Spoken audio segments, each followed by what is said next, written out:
حضرات، پارا چنار کے تمام شہداء کے لیے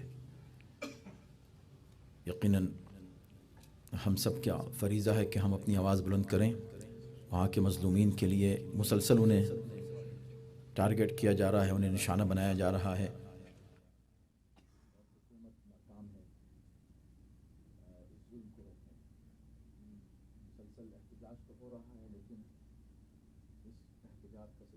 رہنا چاہیے اور شہداء کے لیے ہم دعا کرتے ہیں، ان کے لیے بھی اور پوری دنیا میں جہاں جہاں مظلوم شہید ہوتے ہیں اور ہوئے ہیں ابھی تک، ان سب کے لیے آپ سے گزارش ہے ایک سورہ حمد اور 3 بار سورہ توحید کی تلاوت.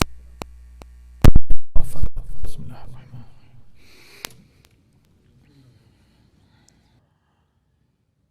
اعوذ باللہ السمیع العلیم من الشیطان اللعین الرجیم. بسم اللہ الرحمن الرحیم. الحمد للہ رب العالمین والصلاة والسلام علی اشرف الانبیاء والمرسلین خاتم النبیین رحمة للعالمین سیدنا ونبینا وشفیع ذنوبنا وطبیب نفوسنا ومطهر قلوبنا مولانا ابی القاسم محمد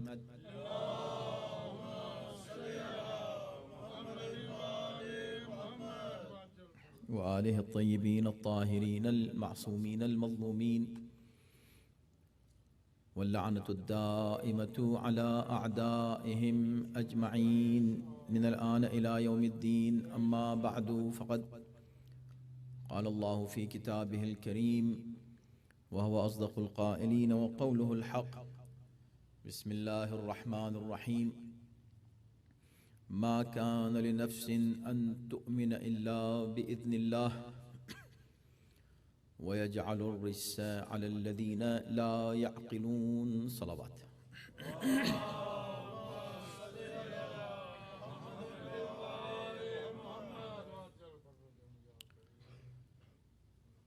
سورہ یونس کی آیت نمبر 100 کی تلاوت کا ہم نے شرف حاصل کیا،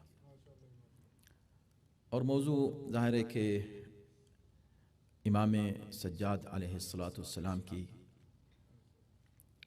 تعلیمات اور اصول تربیت، اور اس سلسلے میں ہم 2 گویا ضمنی موضوعات پر بات کر رہے ہیں. ایک تو وہ قصیدہ ہے عظیم الشان قصیدہ امام کی شان میں، جس کا ہر شعر فضائل کا ایک سمندر لیے ہوئے، ہر شعر. اور یہ تقریباً 40 شعر ہیں جو فرزقن فی البدیہ فوری طور پر بغیر کسی تیاری کے، بغیر کسی آمادگی کے، بس وہ بولتے گئے اور شعر بنتے چلے گئے.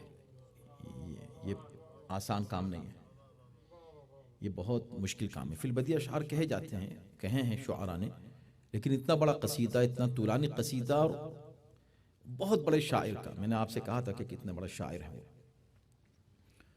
اتنے بڑے شاعر کا قصیدہ، اس شان کا قصیدہ ہو، وہ شاعر کہ جس کے لیے کہا جائے کہ اگر یہ نہ ہوتے تو عربی ادب کا 1/3 حصہ ختم ہو جاتا، برباد ہو جاتا. 1/3 1/3 is a big thing. لیکن یہ کہا سب نے کہ ان کے جتنے بھی قصائد ہیں جو انہوں نے بڑے اہتمام سے کہے ہیں پوری عمر، پوری زندگی میں، یا جتنا بھی ان کا کلام ہے مختلف موضوعات پر، وہ سب ایک طرف، اور یہ ایک فی البدیہ قصیدہ جو ان کی زبان سے جاری ہوا ایک طرف. انہوں نے دوسروں کی بھی تعریف کی ہیں، کچھ اور بھی قصیدے لکھے ہیں، لوگوں نے بیان کیا ہے، لیکن اس قصیدے کا کوئی مقابلہ نہیں ہے. تو ایک تو یہ موضوع ہے، دوسرا اسی سے مربوط ہے امام کا خود اپنا فرمان اور کلام دعائے مکارم الاخلاق، اس کے کچھ حصے پر ہم تھوڑی سی گفتگو کر رہے ہیں. تو پہلے ہم تھوڑا سا اس قصیدے ہی کے تسلسل کو آگے بڑھائیں کہ جو قصیدہ ہے، اس قصیدے میں جس طرح کے اشعار ہیں اور جس طرح کے فضائل بیان کیے ہیں فرزدق نے، ان کی بڑی خصوصیات میں فضائل بھی ہیں اور ساتھ ہی ساتھ اس میں اشارے بھی ہیں اس جانب کہ بھئی کب تک تم ان حقائق کو چھپاؤ گے۔ یہ ذوات مقدسہ وہ عظیم ذوات ہیں کہ آپ ان کی فضائل کو چھپا نہیں سکتے۔ چنانچہ انہوں نے مختلف پہلو فضیلت کے امام سجاد کے بیان فرمائے اور ان کا ذکر کرتے ہوئے ان کے پورے خاندان کا ذکر کیا ہے۔ اب یہاں پر آپ یہ دیکھیں کہ بات شروع ہوتی ہے معرفت سے کہ کون ان کو پہچانتا ہے۔ آپ اب تک سنتے چلے ہیں هذا الذي تعرف البطحاء وطأته والبيت يعرفه والحل والحرم هذا ابن خير عباد الله كلهم هذا التقي النقي الطاهر العلم۔ خود یہ کون ہیں ان کو پہچانو، یہ کتنے پاکیزہ ہیں، یہ کتنے عظیم ہیں، یہ کتنے بلند ہیں، کتنے طاہر ہیں۔ اور هذا ابن خیر عباد اللہ، یہ کس کے فرزند ہیں، جس کے فرزند ہیں وہ کتنا بلند ہے۔ تو اب خاندان کی طرف بھی اشارہ کیا جا رہا ہے، یعنی بتانا یہ ہے کہ بھئی دیکھو نہ صرف ہم ان کی تعریف کر رہے ہیں، یہ تو ہیں ہی بہت بلند، ان کی خصوصیت یہ ہے کہ ان کے باپ بھی ایسے، ان کے نانا بھی ایسے، ان کی ماں بھی ایسی۔ تو یہ اپروچ کیوں ہے، یہ انداز کیا ہے؟ بتانا یہ ہے کہ بھئی تم اگر کسی کو بڑے شاندار شخصیت کو لے کر آ بھی جاؤ کسی کو کبھی مقابلے پر، بڑی اس کی تعریف بھی کرو، تو یہ تو بتاؤ کہ اس کا باپ کون تھا، اس کی ماں کون ہے، اس کا خاندان کیا ہے۔ وہ فرزدق یہ کہہ رہے ہیں میں تو اس کی تعریف کر رہا ہوں کہ نہ صرف وہ عظیم ہے، اس کا باپ عظیم ہے، اس کا دادا عظیم ہے، اس کا نانا عظیم ہے۔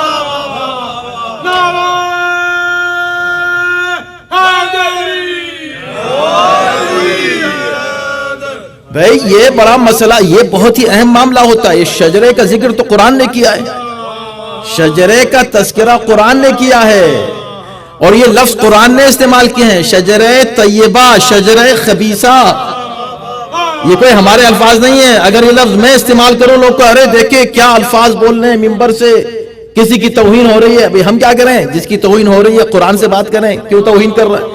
قرآن کریں دو شجرے ہیں، قرآن نے کہا ایک شجرہ طیبہ ہے اور اس کے مقابلے پر جو آیا وہ شجرہ خبیثہ ہے۔ اور وہ کون سا شجرہ ہے اور یہ کون سا شجرہ ہے؟ تو ان کی اپروچ یہ تھی کہ میں یہ بتاؤں کہ یہ کون سا شجرہ ہے، اب جو ان کے مقابلے پر آئے گا وہ خود پہچان لیا جائے گا۔ بھئی دیکھیں یہ بتانے کی ضرورت نہیں ہے کہ مغضوب علیہم کون ہے، یہ سمجھ لیں کہ انعمت علیہم کون ہے۔ جیسے ہی آپ انعمت علیہم کو پہچانیں گے مغضوب علیہم خود بخود پہچان لیا جائے گا۔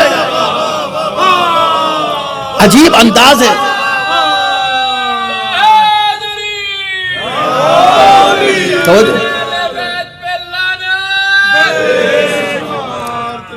سب کا ذکر کیا ہے، حد یہ ہے کہ حمزہ کا ذکر کیا، چچا کا ذکر کیا، جناب جعفر طیار کا ذکر کیا، ان سب کا تذکرہ کر رہے ہیں کہ یہ اس خاندان سے ان کا تعلق ہے۔ اور یہ کہتے کہتے دو لفظ پر اگر میں آج گفتگو کروں شاید وہی بہت ہے، اس لیے کہ 40 اشعار ہیں، سب کو میں نہیں پڑھ سکتا۔ هذا الذي احمد المختار والده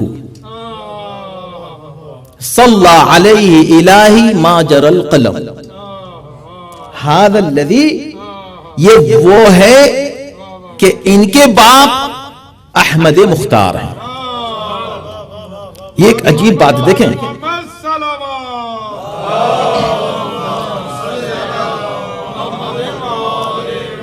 کبھی کبھی ہم کسی چیز کو ایسے پڑھ کے آگے بڑھ جاتے ہیں، گزر جاتے ہیں، اس پہ غور نہیں کرتے، توجہ نہیں کرتے۔ وہ یہ کہہ رہے ہیں والدہ، ان کے والد احمد مختار، ان کے باپ رسول کائنات۔ ان کے ایک اور شعر میں کہا ھذا علی رسول اللہ والدہ، یہ علی ہیں، یہ وہ علی ہیں کہ جن کے والد رسول اللہ ہیں. یعنی علی ابھی تک دو ہی گزرے ہیں. اس سے پہلے ان کے جد بھی علی تھے، یہ بھی علی ہیں. فرق یہ ہے کہ ان کے جو جد علی ہیں ان کے بھائی رسول اللہ ہیں، اس علی کے والد رسول اللہ ہیں. آپ رشتے دیکھیں، اس کا بھائی رسول، ان کا باپ، دادا نہیں کہا، نانا نہیں کہا، باپ رسول کا. عجیب بات. دیکھیں قرآن کیا کہہ رہا ہے. قرآن یہ کہہ رہا ہے کہ ما کان محمد ابا احد من رجالکم. ذرا پوچھیں، یہ جو قرآن پڑھتے ہیں نا، قرآن کی باتیں کرتے ہیں، ان سے یہ پوچھیں کہ یہ کیا باتیں ہیں، کیا قرآن میں کنٹرڈکشن ہے؟ قرآن یہ کہہ رہا ہے کہ ما کان محمد ابا احد من رجالکم، محمد تمہارے مردوں میں سے کسی کے باپ نہیں ہے. خبردار، کوئی محمد کو اپنا باپ نہیں کہے. تو محمد کسی کے باپ نہیں ہے. اب یہ الگ بات ہے، میں کسی اعتراض میں نہیں کر رہا ہوں، لیکن صرف غور و فکر کے لیے کہہ رہا ہوں کہ جب محمد باپ نہیں ہے تو ان کی ازواج کسی کی ماں کیسے ہو جائیں گے؟ آپ رشتے دیکھیں کیسے اللہ قائم کر رہا ہے. اب یہ باپ نہیں ہے تو ان کی ازواج ماں نہیں ہے، ایسا ہونا چاہیے نہیں. مگر وہاں اسرائیل کے دیکھو، ان کی ازواج ماں ہیں مگر یہ باپ نہیں ہے. اس طرح کے رشتے قائم کرنا خود اس بات کی دلیل ہے کہ یہ ماں بنانا کسی مقصد کے لیے تھا، رسول اللہ کی عظمت کو بچانے کے لیے تھا. بھائی دیکھیں یہ جو رشتے، توجہ کیجئے گا، یہ جو کہا کہ یہ ماں ہیں اور یہ کہا کہ کوئی ان کا بیٹا نہیں ہے، یہ کسی کے باپ نہیں ہے، ان دونوں بظاہر کنٹرڈکشن ہے. یہ کیا بات ہے؟ اگر یہ ماں ہیں تو یہ باپ ہونے چاہیے، اگر یہ باپ نہیں ہیں تو یہ ماں نہیں ہوں گی. مگر نہیں، یہ باپ ہیں، یہ باپ نہیں ہیں مگر یہ ماں ہیں. تو یہ جو رشتے کیوں ہیں؟ یہ اصل میں رسالت کے مقام کو بچانے کے لیے ہے کہ بھئی دیکھو، رسول سے رشتے لوگ قائم کر سکتے ہیں، رسالت سے رشتے قائم نہیں ہو سکتے. توجہ کیجئے گا. لہذا اگر یہ ہم نے کہا کہ یہ دیکھو کسی کے باپ نہیں ہیں، اس میں رسالت کی عظمت کو محفوظ رکھنا ہے تاکہ کوئی یہ نہ کہے باپ، بھئی میرے بھی باپ ہیں، ہے کہ نہیں؟ پال لیا تھا کہ نہیں زید کو؟ ان کی پرورش کی، لوگ ان کو ابن رسول اللہ کہنے لگے. خدا کو برداشت نہیں ہوا یہ کہ تم اس کو ابن رسول کہہ رہے ہو. یہ ابنیت میں شرک ہے. ایک جملہ کہہ دینا، اور یہ شرک خدا کو پسند نہیں ہے. شرک سمجھتے ہیں کسی کو کہتے ہیں؟ جو اصلی ہے اس میں کسی غیر اصلی کو شریک کرنا، اس کو شرک کہتے ہیں. یہ توحید میں بھی ہو سکتا ہے اور یہ کسی کی فضیلت میں بھی ہو سکتا ہے. رسول اللہ کی فضیلت یہ ہے کہ ان کا یہ کسی کے باپ نہیں ہے اور ان کو پالا ہے.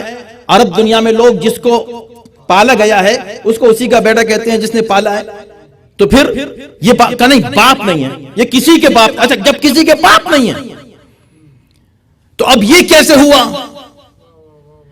کہ ہے تو کسی کے باپ نہیں، اب جب مباہلہ ہو رہا ہے تو خدا حکم دے رہا ہے ان سے کہہ دو تم اپنے بیٹوں کو لاؤ، ہم اپنے بیٹوں کو لائیں.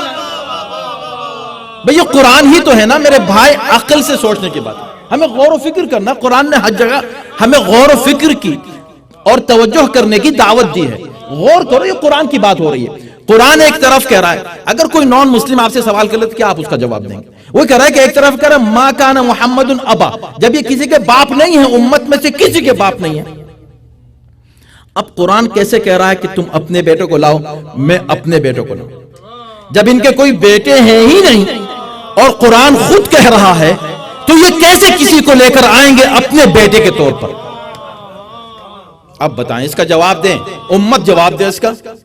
یہ قرآن کے جو محافظ بنتے ہیں نا یا حافظ بنتے ہیں وہ اس کا جواب دیں. کیا ہے اس کا جواب؟ کنٹرڈکشن ہے. ایک طرف کہہ رہا ہے کسی کے باپ نہیں، کہہ رہا اپنے بیٹوں کو لاؤ. نہیں نہیں نہیں نہیں، الفاظ پہ غور کرو. ما کان محمد ابا احد، محمد کس کے باپ نہیں ہے؟ ابا احد من رجالکم، تمہارے مردوں میں سے تمہارے مردوں میں سے کسی کے باپ نہیں ہیں. اور یہاں پر کیا ہے؟ ہر جگہ ابناءنا، نساءنا، انفسنا. آپ سمجھے اہل بیت میں اور امت میں کیا فرق ہے؟ جو تم میں اور ہم میں فرق ہوتا ہے نا، کسی کو تم ہم، یہ تم ہم کا جو فرق ہے وہی فرق امت اور آل محمد کا. امت رسول کے لیے تم ہے، اہل بیت محمد کے لیے ہم ہے. اسی لیے نفس رسول کہا جاتا ہے. صلوات علی محمد و آل محمد.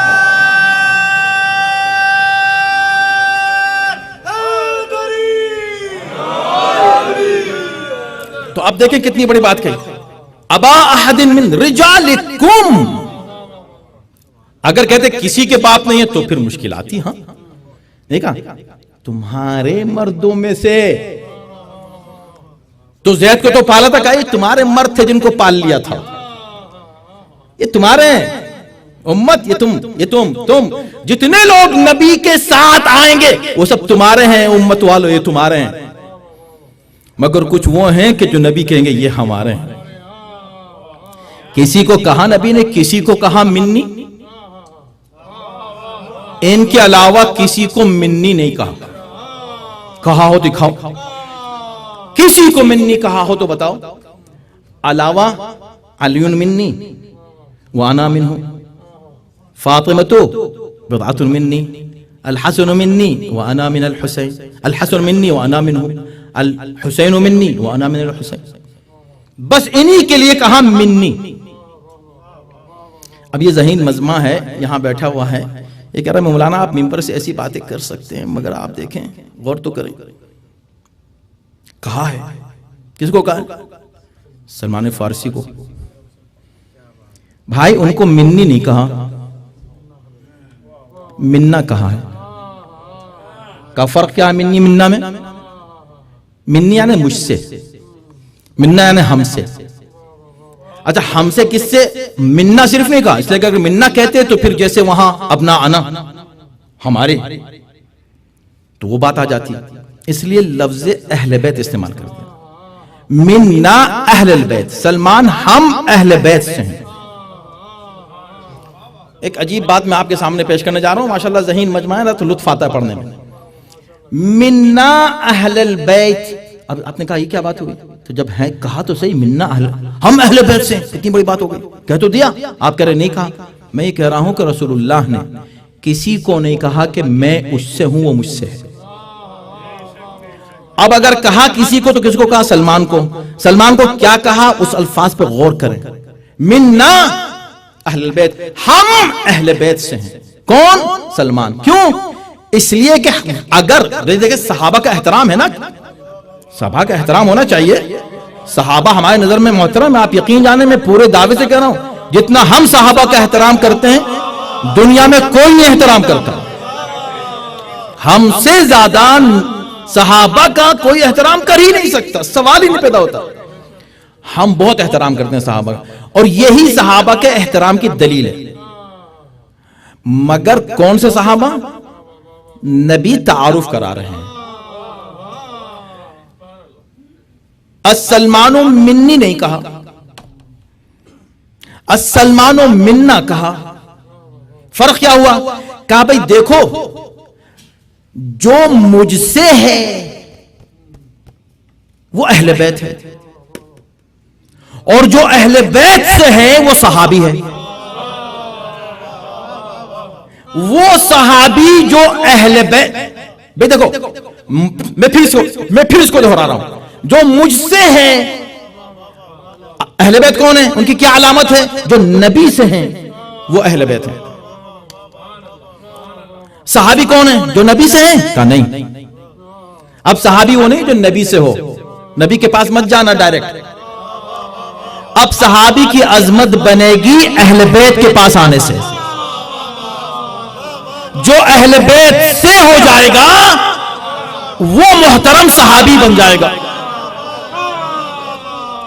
اس کو دوسرے الفاظ میں اس طرح دہرا دوں کہ بھئی جو نبی سے نہیں وہ اہل بیت نہیں. جو نبی سے نہیں اور نبی اس سے نہیں وہ اہل بیت نہیں. اور جو اہل بیت سے نہیں وہ صحابی نہیں.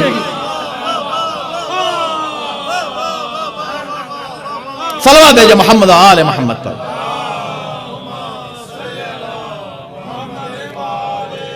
میں جلدی آگے بڑھوں، وقت بہت تیزی سے گزرتا ہے. دیکھیں وہ ایک شعر ہی پر بات ہو رہی تھی کہ علی ھذا علی احمد المختار والدہ، اور دوسری شعر میں کیا کہا؟ وہ بھی اسی انداز کا ہے شعر. تو اس میں دونوں میں والد کا لفظ استعمال کیا. ھذا الذی احمد المختار والدہ ھذا علی رسول اللہ والدہ. اس کے بعد وہ اور اشعار کہتے ہیں بڑے زبردست. عظمت ان کی دیکھو، ان کا اخلاق دیکھو، ان کی عطا دیکھو، ان کے گھر میں جو آ جاتا ہے، ان کے سامنے جو چلا آئے، ان کے سامنے جو ہاتھ پھیلا دے، آج تک کبھی اس کو انہوں نے لا نہیں کہا، انہوں نے کبھی نہ نہیں کہا. اس میں بڑا کمال ہے. سوچنا اصل چیز ہے، سوچنا، غور کرنا، فکر کرنا، تعقل، تدبر. یہ شعر بڑا زبردست ہے. کہا کہ یہ وہ ہیں ما قال اللہ الا فی تشہدہ. انہوں نے کبھی لا نہیں کہا علاوہ اپنے تشہد کے. یعنی صرف لا الہ الا اللہ کہنے کے لیے ان کی زبان پہ لا آتا ہے.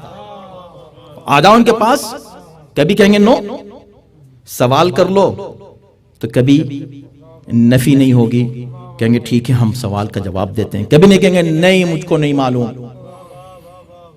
کچھ حاجت لے کر آ جاؤ، دیکھو یہاں سے پوری ہوتی ہے کہ نہیں. کبھی کسی سائل کو نہیں واپس کیا، ہر سائل آیا جھولی بھر کر گیا. لا کبھی انہوں نے کہا ہی نہیں. ان سے جو بھی کسی نے کچھ بھی مانگا، کچھ بھی مانگا دے دیا. لا کبھی کہا ہی نہیں. دیکھیں اصرار دیکھیں ان کا. اس کے بعد دوسرے مصرے میں اس پر بھی زور دے کر یہ کہہ رہے ہیں فرزدق.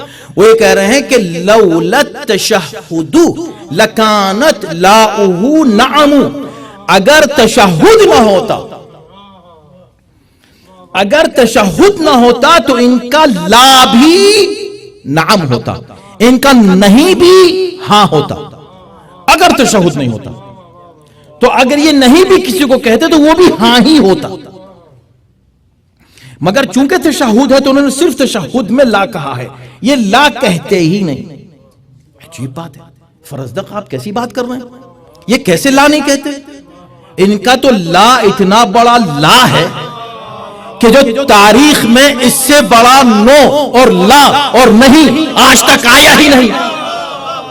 اتنی بڑی قربانی دی ہے انہوں نے تو دی ہے، ان کے باپ نے دی ہے. یہ وہاں موجود ایک کربلا ہے کیا؟ صرف ایک لا، صرف ایک نہیں کا تو نام ہے. اس نے بیعت مانگی، انہوں نے کہا نو. تو تم یہ کیسے کہہ رہے ہو کہ کبھی لا نہیں کہتے؟ توجہ کیجئے گا، کمال ہے. آپ یقین جانے میں جتنی بار اس کو برسوں سے پڑھ رہا ہوں اور یہ بالکل ابھی منبر پہ بات آئی میرے ذہن میں. اس طرح نہ جانے کتنے نکتے بار بار اس قصیدے میں آتے ہیں. اسی لیے میں کہتا ہوں کہ یہ الہامی ہے یہ قصیدہ. کیوں؟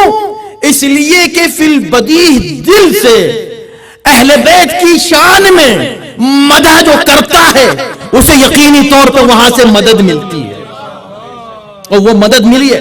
توجہ کیجئے گا. تو جب یہ کہہ رہے ہیں آپ کہ انہوں نے کبھی لا نہیں کہا، کیسی بات کر رہے ہیں؟ ابھی کربلا گزری ہے، اس سے بڑا لا نہ تاریخ میں گزرا ہے، نہ اس سے آگے بعد میں کبھی لا آنے والا ہے.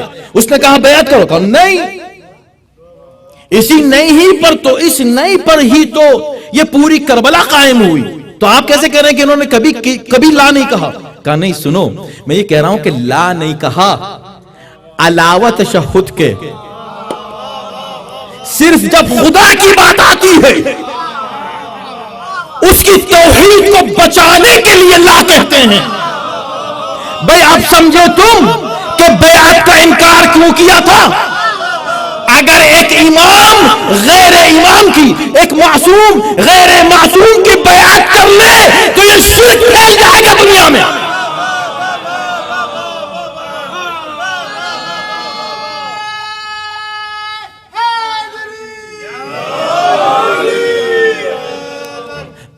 لا اس لیے نہیں تھا کہ میں بیعت نہیں کر رہا ہوں، تھا یہ کہ بھئی جب نہیں، کیوں؟ اس لیے کہ میرا نہیں لا الہ الا اللہ. کیا بات کہی، شاید اسی سے الہام پھر خواجہ اجمیری کو بھی ہوا ہو. شاہ ہست حسین، بادشاہ ہست حسین، دین ہست حسین، دی پناہ ہست حسین، سرداد نداد دست در دست یزید حقا کے بنائے لا الہ ہست بنا الہ الہ.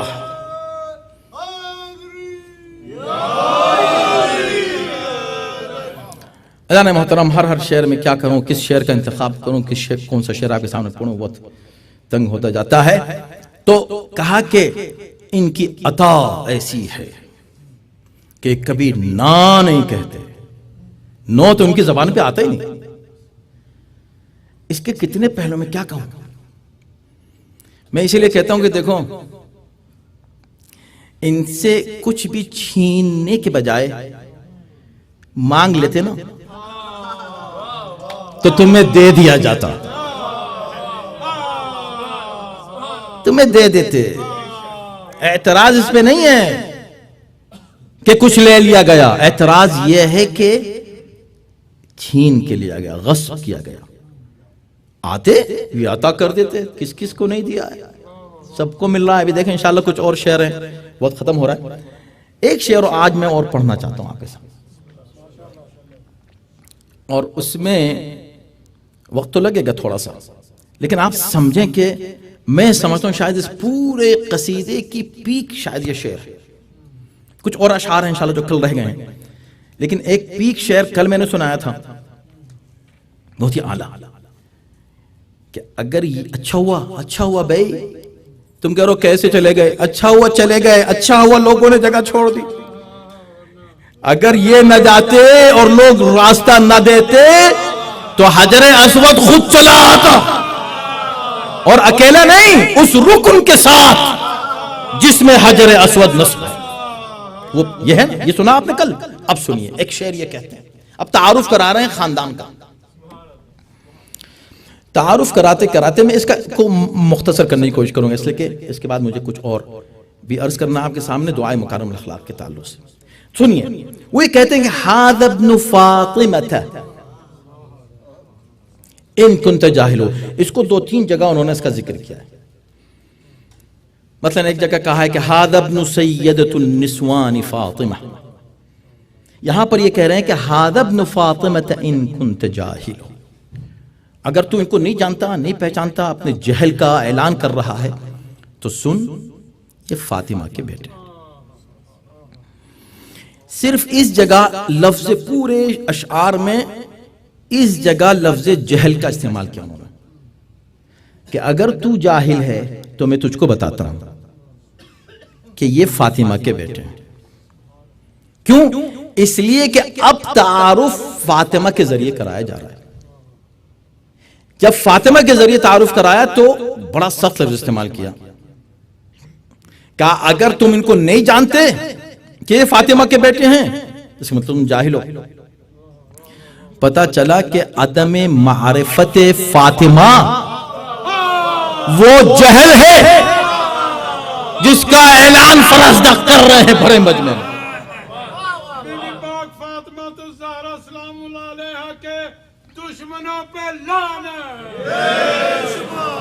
یعنی اب کوئی جو عظمت فاطمہ کو نہ پہچانتا ہو، خبردار خود کو عالم نہ کہے. نیور، خبردار. ان کنت جاہل ہو، اگر تو جاہل ہے میں تجھ کو بتاتا ہوں کہ یہ فاطمہ کے فرض ہیں. بجدہ انبیاء اللہ قد ختم، ان کے جد پر ختم نبوت ہوئی ہے، نبوت ختم ہو چکی ہے ان کے جد پر. عزیزان محترم، یہ جو کہا کہ یہ فاطمہ کے بیٹے، میں نے کیوں کہا ہے کہ سب سے بڑا شعر، تعارف کی منزل میں اس سے بڑا تعارف نہیں ہو سکتا، اس سے بڑا انٹروڈکشن نہیں ہو سکتا کہ یہ کہا کہ یہ فاطمہ کے بیٹے۔ اب یہ میرا دعویٰ نہیں ہے، دیکھیں اس 40 اشعار میں فرزدق نے جتنے بھی فضائل مولا کے امام سجاد کے بیان کیے ہیں، واقعاً کمال کیا ہے، واقعاً کمال کیا ہے۔ جب ہم کہیں کہ کمال ہوا ہے کہ اس طرح کے اشعار ان کی زبان سے نکلے، مگر یہ جو شعر ہے یہ خاص خصوصیت رکھتا ہے انٹروڈکشن کے مسئلے میں۔ جب انٹروڈکشن کسے کرایا جائے، تعارف کرایا جائے، اب آپ یہ دیکھیں کہ تعارف کیا مطلب ہے، یعنی انٹروڈکشن کے کون ہے، یہ کون ہے، یہ کون ہے۔ ابھی کھڑو کہ کوئی عالم آتا ہے، کوئی ذاکر آتا ہے تو آپ کے جو پروگرام ڈائریکٹر ہیں کھڑے ہو کے ان کا تعارف کراتے ہیں، انٹروڈکشن دیتے ہیں، یہاں پڑھا، یہاں گئے، یہ ہے، یہ ہے، یہ ہے۔ اب وہ سارے عہدے بیان کر دیں یا سارے اچیومنٹس بیان کر دیں یا سارے ان کی ڈگریز بیان کر دیں، مگر جو ہائیسٹ ڈگری ہے اس کا ذکر نہیں کریں تو آپ کیا کہیں گے کہ کیا بات ہوئی؟ تعارف ہائیسٹ ڈگری کیا ہوتا ہے؟ ایک صاحب ہیں جو پی ایچ ڈی کر چکے ہیں، آپ کہہ رہے ہیں بھئی انہوں نے بیچلر کیا ہے فلاں سبجیکٹ میں، فلاں بیچلر کی بات کر رہے ہیں آپ، یہ پی ایچ ڈی کر چکے ہیں، آپ بیچلر کی بات کر رہے ہیں، تو آپ کہتے ہیں پی ایچ ڈی کیا ہے اتنا کافی ہے۔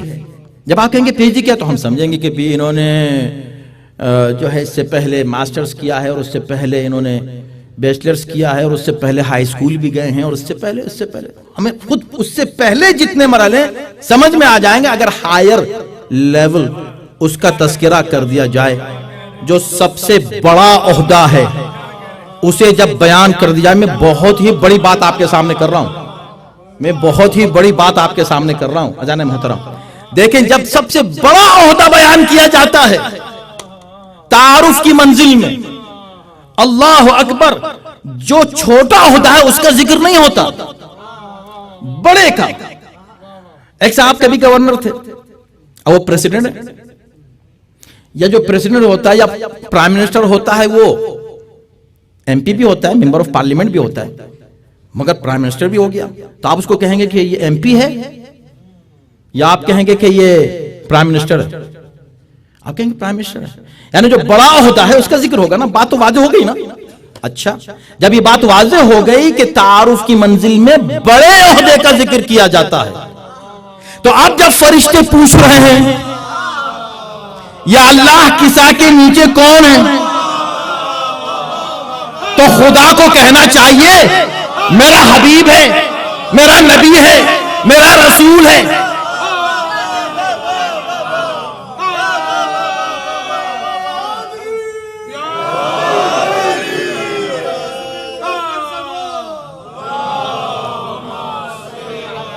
عجیب بات، اس سے بڑی کیا بات ہو سکتی؟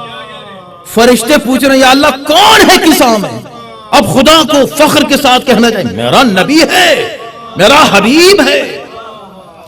چلیں اور آگے کی بات کریں، خاتم النبیین ہے، چلیں اور آگے کی بات کریں، سید الانبیاء ہے، سید المرسلین ہے، اس سے بڑا کوئی ہے کائنات میں؟ نہیں ہے کوئی۔ یہ سارے بڑے سے بڑے عہدے بیان کر دے، خدا کہہ رہا نہیں، فاطمہ کا باپ ہے، فاطمہ کا باپ ہے۔ یا اللہ، عہدے چھوٹے بیان نہیں کیے جاتے، بڑے بیان کیے، اور لاسٹ آخری جو اچیومنٹ ہے وہ بیان کیا جاتا ہے، یعنی اس سے آگے کوئی عہدہ نہ ہو وہ بیان کیا جاتا ہے۔ تو شاید آواز ہے بھئی میں نے اسی لیے تو یہ نام لیا ہے، ان کا حبیب ہونا، رسول ہونا، خاتم النبیین ہونا، سید الانبیاء ہونا، سب ایک طرف، اور فاطمہ کا باپ ہونا، ان کا سب سے بڑا عہدہ یہ ہے کہ فاطمہ کے باپ ہیں، یہ امیر المؤمنین ہیں، یہ سید الوسیین ہیں، یہ مولا کائنات ہیں، ان کے فضائل کی کوئی انتہا نہیں ہے، مگر ساری فضیلتیں ایک طرف، فاطمہ کا شوہر ہونا ہیں، یہ حسین ہیں، یہ جوانان جنت کے سردار ہیں، یہ امام ہیں، مگر ان کی ساری فضیلت ایک طرف، فاطمہ کا بیٹا ہونا ایک طرف.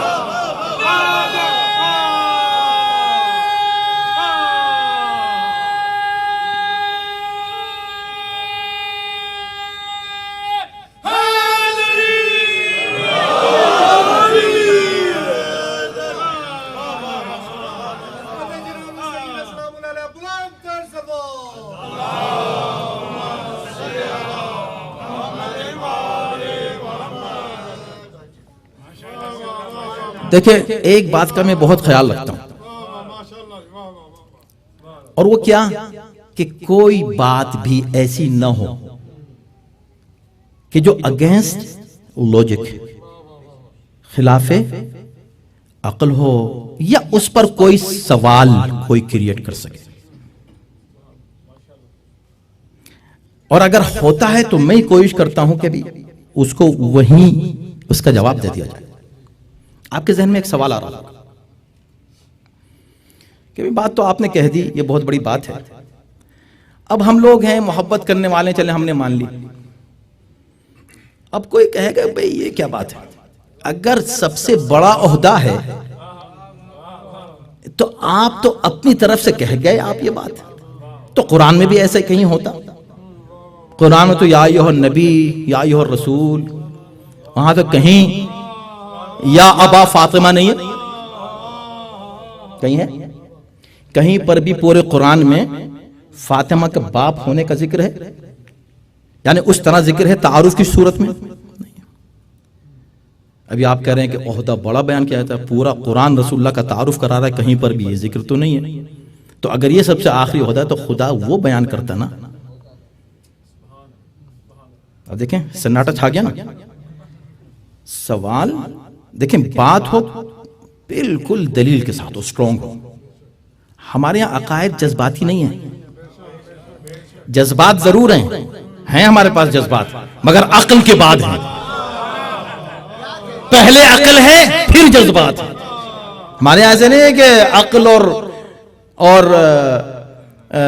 اور جذبات میں کسی طرح کا مقابلہ ہے، ایسا نہیں ہے. ہمارے یہاں جو بھی ہے ہر بات ہم عقل سے کرتے ہیں. تو بالکل سوال بہت اچھا ہے، کیونکہ جب ہم نے دعویٰ کیا، اور میں ابھی بھی دعویٰ کر رہا ہوں کہ سب سے بڑا عہدہ معصومین کا، پنجتن کا یہ ہے کہ ان کا رشتہ فاطمہ سے ہے.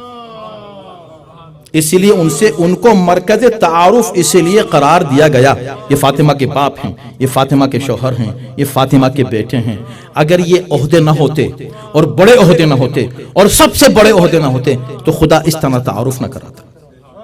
اب جب ہم نے اتنا بڑا دعویٰ کر لیا تو آپ کی طرف سے یہ سوال آیا. سوال بڑا معقول ہے، بالکل اٹ میک سینس کہ قرآن میں پھر کیوں نہیں ہے؟ تو اللہ کہیں تو بڑا عہدہ قرآن میں بیان کرتا. تو میں ایک مثال آپ کو دے دوں.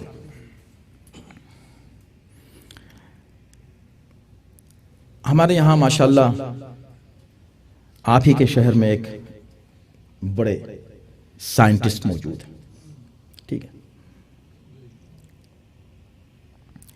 آپ گئے نجف، جاتے رہتے ہیں ماشاءاللہ.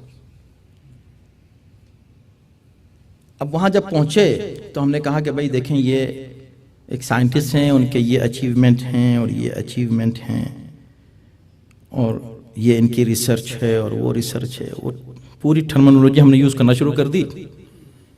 وہاں سب مجتہدین موجود تھے. ان میں سے کسی کی کچھ سمجھ میں نہیں آیا کہ آپ کیا کہہ رہے ہیں،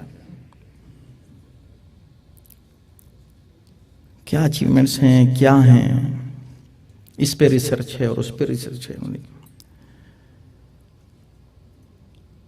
اب ایک مجتہد وہاں سے آئے یہاں پر. ہم نے کہا یہ صاحب وہ ہیں جنہوں نے ان کی یہ ریسرچ ہے، یہ حاشیہ لکھا ہے اور عروۃ الوثقی پہ حاشیہ لکھا ہے. کیا حاشیہ، کیا عروۃ الوثقی، کیا؟ آپ میں سے کسی کے سمجھ میں نہیں آئے گا. تو اس کا علاج کیا ہے؟ اس کا علاج صرف یہ کہ ہم یہ کہیں کہ یہ جو سائنٹسٹ ہیں یہ کیلگری سے آئے، کینیڈا سے. سب کی سمجھ میں آ گیا، اوہ اچھا اچھا اچھا، کینیڈا. اب بڑا احترام ہونے لگا. جب تک ہم وہ اچیومنٹس بتا رہے تھے کسی کی سمجھ میں نہیں آ رہا تھا. تو تعارف کا اصول یہ بھی ہوتا ہے کہ تعارف اس ذریعے سے کرایا جائے جو مجمع کی عقل کے مطابق ہو. اب وہاں سے آئے ایک صاحب، بجائے ہم یہ کہنے کہ انہوں نے کیا کتابیں لکھی ہیں، کسی کی سمجھ میں نہیں آئے گا. کتاب لکھی تو 10 لوگ لکھتے ہیں کتاب. یہ کہیں یہ نجف سے آئے ہیں. آپ کے لیے اتنا ہی کافی کہ بھئی یہ عالم دین نجف سے آئے ہیں، بس وہ حوالہ کافی کہ نجف سے آئے ہیں.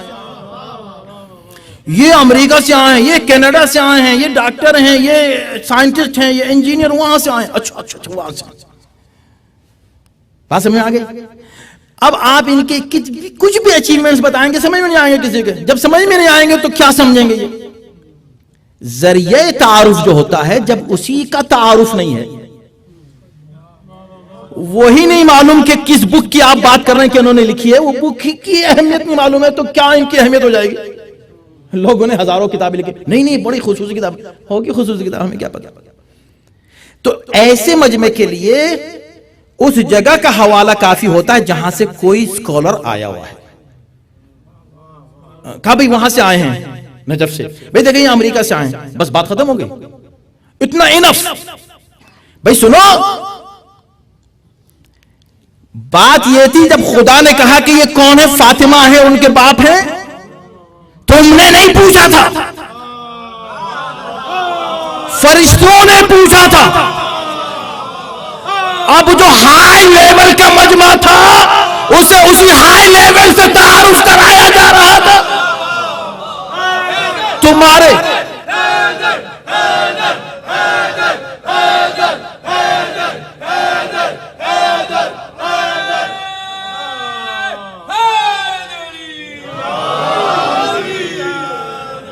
اگر سب سائنٹسٹ بیٹھے ہیں تو پھر وہی ٹرمینالوجی، وہی جارگن یوز ہوگا تعارف کرانے کے لیے. مجتہدین بیٹھے ہیں تو اسی انداز سے تعارف ہوگا کسی اور مجتہد کا وہاں پر، اور لوگ اسی طرح سمجھیں گے. یعنی جیسا مجمع ہے ویسا تعارف. تمہارے لیے تو اتنا ہی کافی ہے کہ یہ وہاں سے آئے ہیں. قرآن نے جگہ جگہ یہی تو کہا کہ وہاں سے آئے ہیں، ہم نے بھیجا ہے. This is enough for you. ارے تم ابھی تک یہی نہیں سمجھے کہ یہ وہاں سے آئے ہیں تو اس سے آگے کیا سمجھو گے کہ فاطمہ کے باپ ہے.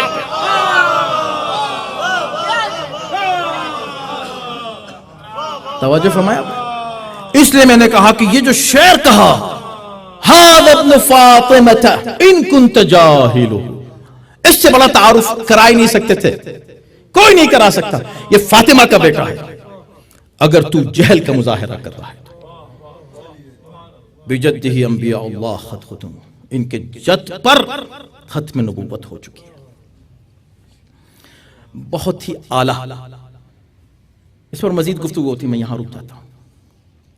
کمال کے اشعار ہیں، اور ظاہر سی بات ہے کہ جب ہم ان اشعار کو دیکھتے ہیں اور وہ انداز جو میں عرض کر چکا ہوں کہ کس انداز سے تربیت کی امام نے پورے معاشرے، اس تربیت کا نتیجہ یہ ہوا کہ یہاں تک پہنچے. امام کو کوئی پہچان نہیں سکتا، امام کی تعریف نہیں کر سکتا، امام سے وابستہ نہیں ہو سکتا جب تک اس کا دل اور دماغ پاک نہ ہو.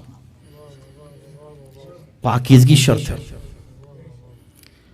اور یہ اہل بیت ہی نہ صرف طاہر ہیں، مطہر ہیں، یعنی خود پاک ہیں اور پاک کرتے ہیں. پاک کرتے ہیں. یتلو علیہم آیاتہ ویزکی، تلاوت کرتے ہیں رسول اور نفس کو پاک کرتے ہیں. جب نفس پاک ہو جاتا ہے پھر یعلمہم الکتاب، پھر کتاب کا علم دیتے ہیں. اس لیے کہ ظرف اگر پاک نہیں ہے تو پھر جو مظروف ہے، جو آ رہا ہے ظرف میں، وہ بھی پاک نہیں رہے گا یا اس کا کوئی اثر نہیں ہوگا. اس لیے پہلے ظرف کو پاک کرتے ہیں. یا ایھا الذین آمنوا اتقوا اللہ وکونوا مع الصادقین، اے صاحبان ایمان تقوی اختیار کرو پھر سچوں کے ساتھ ہو جاؤ. اسی لیے ہر کس و ناقص سچوں کے ساتھ نہیں ہو سکتا. اب میں کل کی تقریر سے اس کو مربوط کر دوں. میں نے کیا کہا تھا؟ ہدن للمتقین، قرآن کی ہدایت ہر ایک کو نہیں مل سکتی، اس کے لیے تقوی کی شرط ہے، اور جو صفت قرآن کی ہے وہی صفت اہل بیت کی ہے۔ اہل بیت کے لیے بھی نہیں کہا کہ اہل بیت کے ساتھ ہو جاؤ اور متقی بن جاؤ، نہیں، متقی بنو تو اس قابل بنو گے کہ اہل بیت کا دامن تمہارے ہاتھ میں آ جائے۔ اتقوا اللہ وکونوا مع الصادقین، جیسے قرآن کی ہدایت بغیر تقوی کے نہیں مل سکتی، اہل بیت کا دامن بھی بغیر تقوی کے حاصل نہیں ہو سکتا۔ اہل بیت کی وابستگی کے لیے تقوی کی شرط، اتقوا اللہ وابتغوا الیہ الوسیلہ، خوف خدا اختیار کرو، متقی بن جاؤ اور وسیلہ اختیار کرو۔ یعنی یہ ایسا ہی ہے کہ جیسے قرآن نے کہا کہ لا یمسہ الا المطہرون، حالانکہ اس کا ایک اور بھی مفہوم ہے، اعلیٰ تر مفہوم ہے کہ اسے کوئی نہیں سمجھ سکتا، وہاں تک اس کو معنوی اعتبار سے کوئی مس نہیں کر سکتا، لیکن فقہاء نے جو ظاہری اس کے معنی لیے کیا ہے کہ قرآن کو آپ ٹچ نہیں کر سکتے بغیر وضو کے۔ قرآن کے ظاہری اور باطنی مفاہیم ہوتے ہیں، اس کا ظاہری مفہوم کیا ہے کہ قرآن کو آپ ٹچ نہیں کر سکتے بغیر وضو کے۔ وضو کرنے کے لیے آپ کو قرآن پڑھنے کے لیے، قرآن کو چھونے کے لیے کیا کرنا پڑے گا؟ وضو۔ کیوں؟ اس لیے کہ قرآن پاک ہے، اس پاک کو ٹچ کرنے کے لیے آپ کو پہلے پاک ہونا پڑے گا تاکہ آپ اس کو ٹچ کر سکیں۔ یہ ہے قرآن۔ ابھی میں کیا کہہ رہا تھا؟ قرآن کی جو صفات ہیں وہی اہل بیت کی صفات ہیں، بس فرق یہ ہے کہ قرآن کو چھونے کے لیے ظاہری طہارت کی ضرورت ہے، اہل بیت کو مس کرنے کے لیے باطنی طہارت کی ضرورت ہے۔ کیا بات ہے، اللہ اکبر۔ میں جس منزل پہ آ گیا خود بخود سنیے، آیت میں نے پڑھی تھی، آیت نمبر 100، میں صرف اس کا ترجمہ کروں گا، وقت ملا تو کل اس پر تھوڑی سی گفتگو ہو جائے۔ آیت نمبر 100 سورہ یونس کی، ما کان لمؤمن ما کان لنفس ان تؤمن الا باذن اللہ، کوئی نفس جو ہے اللہ کے اذن کے بغیر ایمان نہیں لا سکتا۔ کوئی شخص بغیر خدا کی طرف سے جب تک تائید نہ ہو مومن نہیں بن سکتے۔ مومن ہونے کے لیے خدا کا انتخاب، یا آپ اگر یہاں بیٹھے ہیں نا، آپ یقین جانیے آپ کا انتخاب ہوا یہاں اس فرش عزا کے لیے، ہر ایک نہیں آ سکتا یہاں، سب کا یہ مقام نہیں ہے، یہ مقام ہے بلند۔ امام حسین نے بھی کیوں 72 نکلے تھے؟ امام حسین نے چنا ہے، کسی کو بھگایا، زیادہ ہٹایا ہے، سب کو ہٹو، اکثر ہم مارے جائیں گے، ایسا ہوگا، اس طرح کیا ہے کہ لوگ چلے گئے چھوڑ کے۔ اور اگر کوئی اور سیاسی شخصیت ہوتا تو لوگوں کو اس انداز کے وعدے کر کے قریب لاتا، چلے جاؤ میرے ساتھ، اور جو نہیں آ رہے تھے ان کو بلایا ہے، منتخب کیا، زہیر ہیں، حبیب ہیں، جو آ رہے ہیں ان کو بھیج رہے ہیں واپس کہ نہیں بھئی دیکھو ہمارے ساتھ آنا ہے تو یہ ہوگا یہ ہوگا یہ ہوگا، ڈر کے چلے گئے۔ آخری رات تک بھی یہ کہہ رہے ہیں کہ چلے جاؤ، بیعت اٹھا رہے ہیں کہ چلے جاؤ، تاکہ کوئی اگر بیعت والا آیا ہے تو وہ تو چلا ہی جائے، سمجھ رہے ہیں؟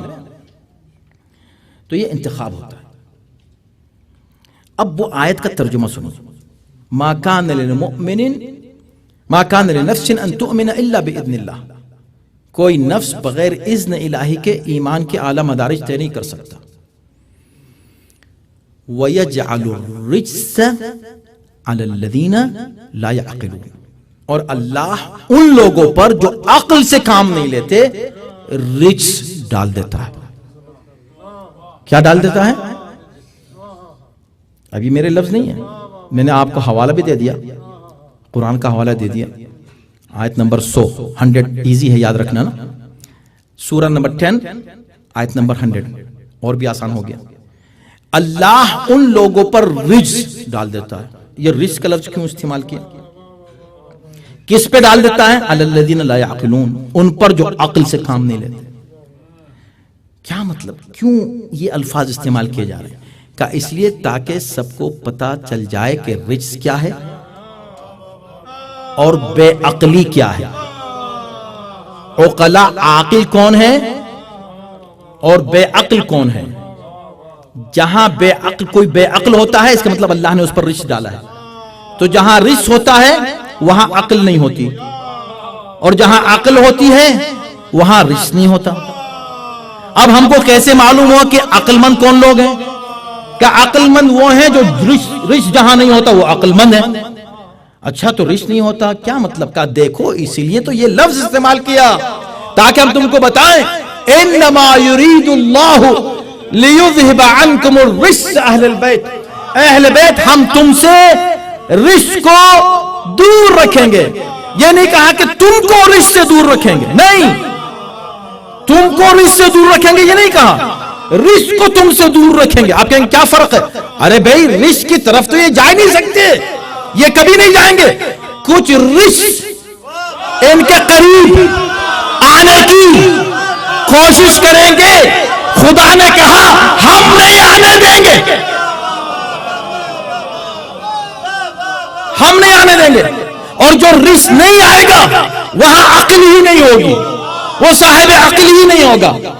اب پتا چلا کہ جو اہل بیت سے جتنا دور ہے اتنا ہی رش ہے, اتنا ہی بے عقل ہے, اور جتنا قریب ہے اتنا ہی صاحب عقل ہے.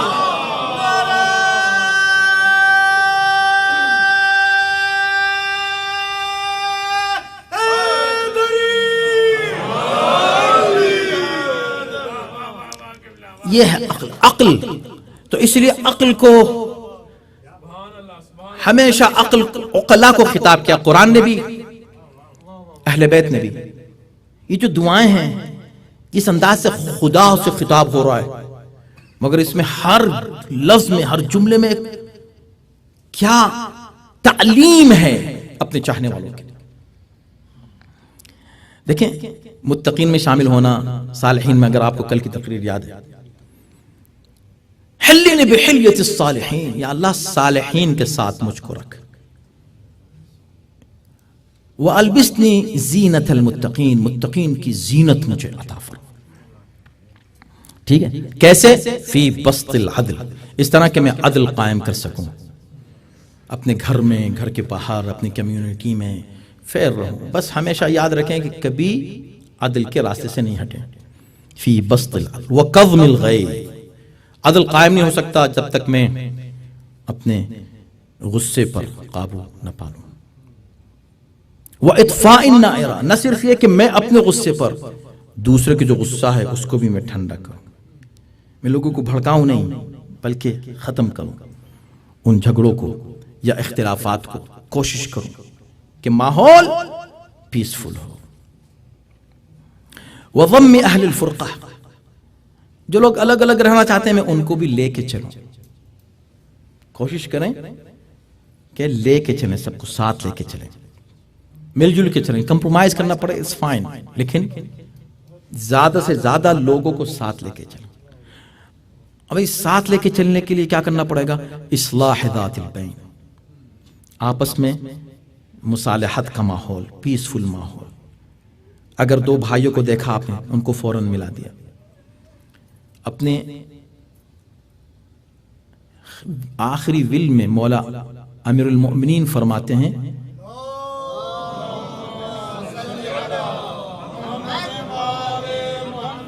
اوصیکما بتقوی اللہ, وہ ہے نا, کتنا آپ کو بار بار اسی کا جملہ ہے. وَكُونَا لِلظَّالِمِ خَصْمًا وَلِلْمَظْلُومِ عَوْنًا, ظالم کے ہمیشہ خلاف رہنا, مظلوم کے ساتھ رہنا. اس میں فرماتے ہیں کہ وَصَلَاحِ ذَاتِ بَيْنِكُمْ, اور میں تم کو وصیت کرتا ہوں کہ ہمیشہ آپس میں اچھے تعلقات رکھنا, مصالحت کا ماحول ہو, پیسفل ریلیشن شپ ہو تمہاری, اختلافات کو مت ہوا دینا, مت آنے دینا اپنے اندر. یہ سب کے لیے, بلکہ فرمایا کہ یہ وصیت ان کے لیے ہے, میں اپنے بچوں کے لیے. وَمَن بَلَغَهُ کتابی ہذا, اور جس کو میری یہ وصیت ملے ان سب کے لیے میری یہ وصیت ہے. تو یہ صرف اولاد کے لیے نہیں تھی, خود فرمایا کہ وَمَن بَلَغَهُ, جس کو مل جائے, جو مجھے مانتا ہوگا اپنا امام, اس سب کے لیے. تو ہمیں کتنا ضروری ہے آپس میں مل جل کے رہنا, محبت اور پیار اور اتفاق سے رہنا, اور آپس میں اصلاح کی باتیں کرنا. وَصَلَاحِ ذَاتِ الْبَيْنِ وَإِفْشَاءِ الْعَارِفَةِ. وقت تمام ہو گیا ہے, لیکن میں نے آپ سے عرض کیا تھا کہ یہ دونوں جو موضوعات ایک ساتھ میں لے کے چلا اس لیے تھے کہ آپ کو اندازہ ہو جائے کہ مثلا اب آپ اس قصیدے کو جا کے خود پڑھیں، آپ یہ دعائے مکارم الاخلاق خود جا کر مطالعہ کریں پوری. اس کے تو 200 سے زیادہ جملے ہیں، تو ہم یہ 5 مجلسوں میں سب کا ویسے بھی سب کو کور نہیں کر سکتے تھے. لیکن دیکھیں آپ کتنے پیارے پیارے الفاظ ہیں، کتنے خوبصورت. بس 2-3 منٹ اور ہیں میرے پاس، اس کے بعد مصائب اور آپ کی زحمت تمام. کہ فرماتے ہیں کہ وہ افشاء العارفہ، ایک ایک جملے پر میں نے عرض کیا نا کہ اس کے اوپر ہمارے خطبہ جمعہ ہیں ماشاءاللہ 110 اب تک ہو چکے ہیں، اور ابھی آدھی بھی دعا نہیں ہوئی.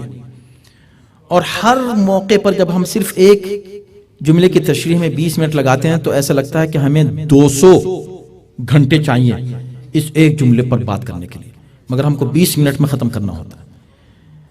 اب میں اس خلاصے کا بھی خلاصہ آپ کے سامنے پیش کرنا چاہتا ہوں. کیا ہے افشاء العارفہ؟ یہ ایک ایسی صفت ہے کہ اگر ہمارے درمیان آ جائے، آپ اسی دن سے، اگر آج سے آپ اس پر پریکٹس آج سے شروع کر دیں، دیکھیں آپ کل سے 1 گھنٹے کے بعد بلکہ اسی موقع پر آپ دیکھیں کہ اس کے اثرات دیکھنا شروع کریں گے. آپ اتنی زبردست یہ ایک دعا ہے. مولا فرما رہے ہیں کیا یا اللہ مجھے توفیق دے افشاء العارفہ، کہ جو لوگوں کی نیکیاں ہیں میں اسے معاشرے میں پھیلاؤں، میں لوگوں کو بتاؤں کہ کسی نے کیا اچھا کام کیا. آپ کو معلوم ہے جتنے بھی اختلافات ہوتے ہیں، آپ چلیں دیکھ لیجئے، خود بھی تجربہ کیجئے، جتنے بھی ڈسپیوٹس ہوتے ہیں نا، ان کی جڑ میں کیا ہوتا ہے پتہ ہے؟ Lack of appreciation. اکثر لوگ میرے پاس آتے ہیں، اختلافات کتنے، ہمارا وقت کتنا جاتا ہے اس میں، انہوں نے یہ کیا اور انہوں نے یہ کیا اور یہ صحیح نہیں ہے اور وہ صحیح نہیں. ٹھیک ہے، انہوں نے کیا کیا؟ یہ برائی کی.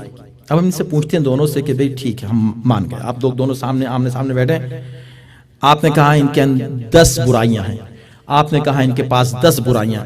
میں کہتا ہوں میں 100 مانتا ہوں، چلو 100 تمہارے اندر ہے تاکہ جھگڑا ختم ہو، اور 100 تمہارے اندر ہے. لیکن میرا ایک سوال یہ ہے تم دونوں سے کہ جو تم اتنی لمبی فہرست لائے ہو برائیوں کی، یہ برائی ہے یہ برائی ہو، کوئی اچھائی بھی ہے؟ کوئی اچھائی بھی ہے یا اچھائی بالکل نہیں، زیرو؟ اب دونوں خاموش ہو جاتے ہیں. ہم نے کہا آپ واپس جائیے، ہم آپ کو ہوم ورک دے رہے ہیں، جیسے آپ نے فہرست بنائی کی ہے نا کہ یہ برائی جو بھی تم کو اچھائی نظر آئے وہ لکھ کر لاؤ اور ہم کو دکھاؤ کیا ہے. اپریشیٹ کرو.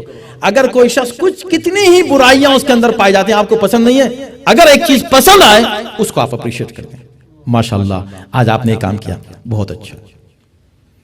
آپ جائیں اپنے گھر آج واپس اور آپ اپنی اہلیہ کو اپریشیٹ کریں کسی بھی ایک چیز کے اوپر. ہو سکتا ہے ان کو بڑا تعجب ہو کہ کیا خیریت تو ہے، کیا ہو گیا ہے، کوئی خواب دیکھ لیا ہے یا کچھ اور مسئلہ ہے. کچھ نہیں، بس آج میں اپنی زندگی میں یہ تجربہ کرنا چاہتا ہوں، اپریشیٹ کرنے کسی چیز کے اوپر.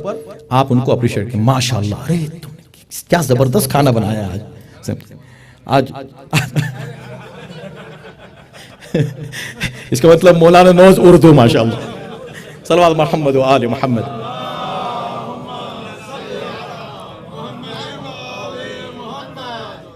اب خواتین بھی سن رہی ہیں، ان سے بھی گزارش ہے کہ آج ایسا کریں کہ آج پورے دن یا اس ہفتے میں کوئی بھی کام آپ کو شوہر کے 10 باتیں ناپسند آئی ہوں گی، مجھے معلوم ہے، وہ تو طے ہوتا ہے، وہ تو کہنے کی ضرورت ہی نہیں. 10 باتیں آپ کو ناپسند ہوئی ہوں گی. ایک تو کوئی اچھا کام کیا ہوگا نا بیچارے نے، یا نہیں کیا؟ بالکل نہیں کیا ہوگا. ایک تو اچھا کیا ہوگا، اس ایک کا ذکر کر کے کہ بھی تم نے وہ جو کام کیا ماشاءاللہ وہ بہت زبردست تھا، خدا تمہیں اس کا اجر دے، میں تو تمہارے لیے دعا کرتی ہوں، ماشاءاللہ وہ کام تم نے اچھا کیا. یہ کر کے ذرا دیکھیں تو صحیح کیا ہوتا ہے. افشاء العارفہ، جو نیکی ہے کسی کی اس کو بیان کرو. اور یہ اسلام کا وہ بہترین بیلنس ہے، کمال کی بات ہے. حکم یہ ہے خبردار تم خود اگر کسی کے ساتھ نیکی کرو اس کو بیان نہ کرنا. لا تبطلوا صدقاتکم بالمن والاذى، تم نیکی کر کے اسے جتا کے ضائع نہ کر دو. تم نیکی کرو خاموش ہو جاؤ بھول جاؤ، مگر جس کے ساتھ نیکی کی ہے اس کو خاموش نہیں ہونا چاہیے، وہ سب کو بیان کرے، اس نے مجھ پر یہ احسان کیا ہے، یہ میرا بھائی اس نے میرا یہ ساتھ دیا تھا، اس میرے بھائی نے میرے ساتھ یہ اچھائی کی ہے۔ اپریشیٹ کرو اس عمل کو جو تمہارے ساتھ اچھا کیا گیا ہے۔ بس یہاں پہ میں روکتا ہوں، ہر لفظ ایسا ہے، ایک ایک ٹکڑے پر یہ دو لفظ افشاء العارف، دو لفظ کا ایک جملہ ہے، اس دو لفظ کے جملوں پر اگر ہم عمل کریں، اور کتنے جملے اور بہت آسان بھی ہے، اس سے بہتر گائیڈنس آپ کو کہاں ملے؟ یہ ہے امام سجاد، یہ ہے ان کی دعائیں، یہ ہے وہ خزانہ جو ہمارے پاس موجود ہے، ہم پتہ نہیں کہاں ہیں۔ پریشانی تو ہمارے پاس آنی نہیں چاہیے، ہاں وہ پریشانی جو امتحان کے سبب ہو، بے شک وہ پریشانی آ سکتی ہے۔ اہل بیت کی قربانیاں ہماری نگاہوں کے سامنے ہیں، ان کا صبر ہمارے سامنے ہے، اور صبر کے وہ اعلیٰ مقامات ہماری نگاہوں کے سامنے ہیں۔ آپ اندازہ کیجئے کہ دیکھیں ہمارے سامنے معصومین ہیں کربلا میں، ہمارے سامنے معصومین کے براہ راست فرزند ہیں کربلا میں، اور کربلا میں امام کے ائمہ کے معصومین کے ساتھی ہیں ہمارے سامنے، پھر ہر عمر کے افراد ہیں۔ صبر کی منزلیں اگر آپ دیکھنا چاہتے ہیں نا، آپ کو ہر جگہ نظر آئیں گے۔ لوگ کہتے ہیں کہ بھئی سکینہ ہی کا اتنا ذکر کیوں ہوتا ہے؟ حسین کی بیٹی ہاں بے شک، لیکن اور بھی تو بچے تھے، کہاں اور بچے تھے، مگر یہ وہ سکینہ ہے کہ جسے خاص طور پر اذیت کا نشانہ بنایا جاتا تھا صرف اس لیے کہ حسین کی بیٹی ہے۔ بچے اور بھی تھے مگر پانی دکھا کر سکینہ کو بہایا جاتا تھا، بچے اور بھی تھے لیکن عمدن آ کر تماچے شمر سکینہ ہی کو مارتا تھا۔ بچے اور بھی تھے، ہم آسانی سے سن لیتے ہیں، تماچا بھی آسانی سے سن لیتے ہیں، تازیانہ بھی، کہاں 3 یا 4 سال کی یہ بچی اور اس کا جسم نازنین، اور کہاں شمر کا تماچا، اور کہاں شمر کا تازیانہ۔ اس 4 سال کی عمر میں یہ بچی شہید کیسے ہو گئی؟ اتنے زخم ہیں جسم پر، اور نہ صرف یہ اذیتیں، ہر طرح کی اذیت۔ اب آپ دیکھیں جب یہ قافلہ شام کے دربار میں داخل ہوتا ہے تو اس وقت یزید دیکھتا ہے قیدی سامنے کھڑے ہوئے ہیں، ان قیدیوں میں ایک بچی بھی ہے، وہ کبھی اپنے پیروں کو اٹھاتی ہے، ایک پیر کو زمین پر رکھ دیتی ہے۔ اس نے کہا یہ بچی ایسا کیوں کر رہی ہے، اس سے پوچھو۔ اس نے کہا ظالم تم نے دیکھا نہیں، ایک رسن میں 12 گلیں باندھیں گے، یہ ساری بیبیاں میری وجہ سے، میرا قد چھوٹا ہے، اس چھوٹے سے قد کی بچی کے گلے میں رسن۔ اللہ اکبر۔ جب یہ بیبیاں جھکے جھکے تھک جاتی ہیں، ان میں سے کسی بی بی کی تھکن کے بعد ذرا اپنا سر بلند کرتی ہے، میرا دم گھٹنے لگتا ہے۔ یہ سنا تو اس نے کہا کہ اچھا سکینہ کو میرے سامنے لاؤ۔ کون ہے یہ بچی؟ کہا حسین کی بیٹی۔ کہا اچھا میں نے بہت نام سنا ہے سکینہ کا، سکینہ کا نام سنا، حسین کی بیٹی ہے۔ اب دیکھیں تمام بچوں میں انتخاب کس کا ہوا؟ سکینہ کا۔ کیوں؟ ستانا چاہتا ہے، اذیت دینا چاہتا ہے، تکلیف دینا چاہتا ہے۔ کہا سکینہ کو میرے سامنے لایا جائے۔ سکینہ کو سامنے لا کے کھڑا کر دیا گیا۔ تمہارا نام سکینہ ہے؟ کہ ہاں میرا نام سکینہ ہے۔ تمہارے باپ کا نام کیا ہے؟ میرے بابا کا نام حسین ابن علی ہے۔ اچھا تم حسین کی بیٹی ہو، اچھا یہ بتاؤ کہ تمہیں اپنے بابا سے محبت ہے؟ اس نے کہا ہاں اے ظالم کیوں نہیں، کیسے محبت نہیں ہوگی مجھے اپنے بابا سے، اور بابا بھی مجھ سے محبت ہے، بہت مجھ سے پیار کرتے تھے بابا۔ کہا اچھا تم اپنے بابا کو دیکھنا چاہتی ہو؟ دیکھیں بچوں سے اس طرح بات ہو رہی ہے، یہ بات ہو رہی، بابا کو دیکھنا چاہتی ہو؟ کہا ہاں کیوں نہیں دیکھنا چاہتی، جب سے بابا گئے ہیں واپس نہیں آئے، دل چاہتا ہے بابا سے ملنے سے، سب باتیں بتا دوں بابا کو، ہم پر کیا گزری میں بابا کو سب بتاؤں گی. بابا مل تو جائے. کہا ملنا چاہتی ہوں بابا سے؟ کہا ملنا چاہتی ہوں. کہا اچھا ٹھیک ہے ابھی میں تمہیں بابا سے ملواتا ہوں.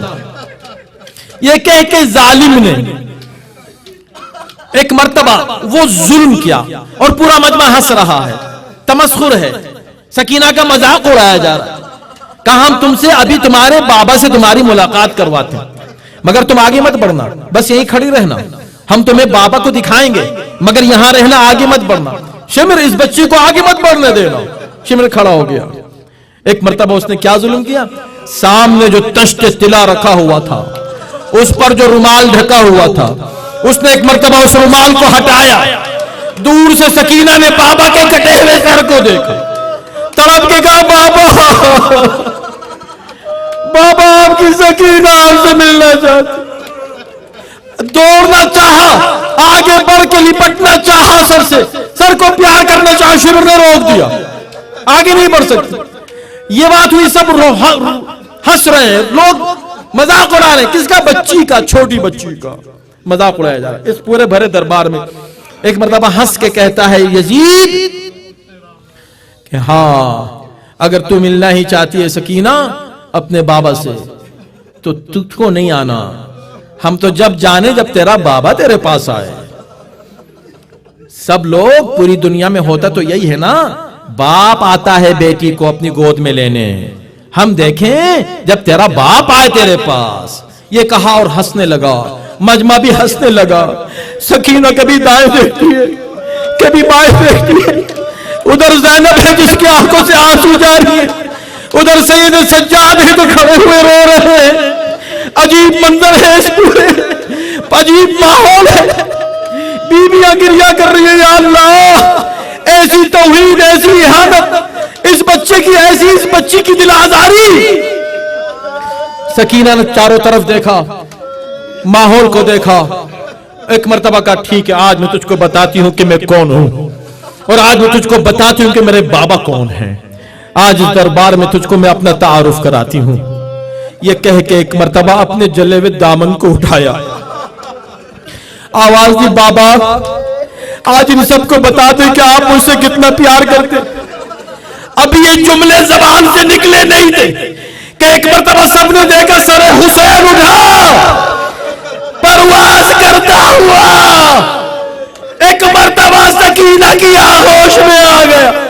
سکینہ نے منہ پہ منہ رکھ دیا, بابا آپ کے بعد ظالموں نے خیمے جلائے, تماچے مارے, چادریں چھینی, ہمیں اسیر کر کے شام لے کر.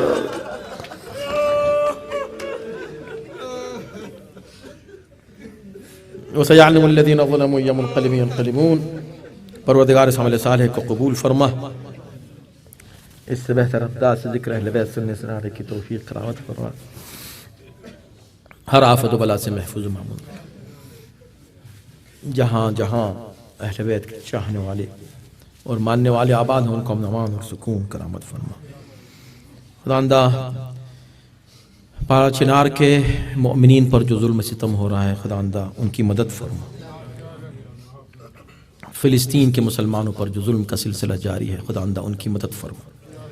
پوری دنیا میں جہاں جہاں مؤمنین جہاں مظلوم ہیں, کوئی بھی مظلوم ہو دنیا کے کسی کونے میں خداوندہ اس کی مدد فرما. اور ان مظلوموں کے جو واقعی حقیقی حامی اور واحد امید ہے امام زمانہ کے ظہور میں تعجیل فرما. ان کے آن و انصار میں داخل شامل فرما. ماتم حسین.